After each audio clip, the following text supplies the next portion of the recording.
ये बात उस रात की है जब मैं अपने रूम में पढ़ाई कर रही थी। रात के करीब 2:15 बज चुके थे। बाहर एक अजीब सा सन्नाटा था। पूरा मोहल्ला सो रहा था। मन नहीं लग रहा था तो मैं बालकनी में आ गई। ठंडी हवा चल रही थी। सामने नजर पड़ी एक पुराने बंद पड़े घर पर, जो ठीक मेरे घर के सामने था। वो घर सालों से खाली था।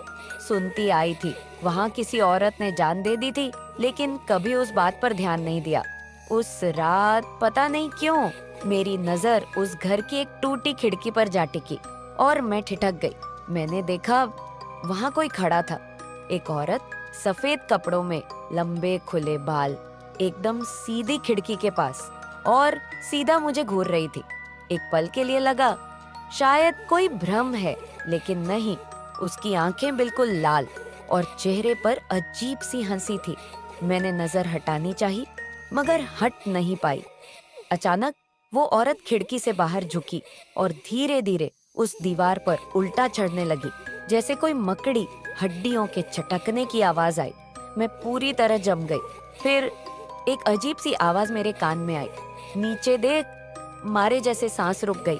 फिर भी हिम्मत करके नीचे देखा और नीचे अपनी परछाई देखी, लेकिन वो परछाई मेरी नहीं थी। उसका चेहरा पूरा खून से सना हुआ, आंखें बाहर निकली हुई और वो मुझे ही घूर रही थी।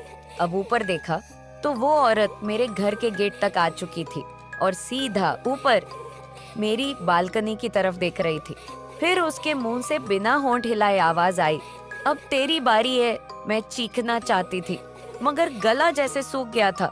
शरीर पूरा सुन्न हो चुका था। भाग भी नहीं पा रही थी। तभी किसी की आवाज आई, नीचे आ अब भी, जैसे किसी ने झकझोर दिया हो। मैं भागकर नीचे आई, पूरी कांप रही थी, पसीने में भीगी हुई। नीचे सब सो रहे थे, कोई हिला तक नहीं। लेकिन आज तक सोचती हूँ, आवाज किसकी थी? उस रात के बाद मैं कभी उस सामने वाले पुराने घर की तरफ देखने की हिम्मत नहीं कर पाई।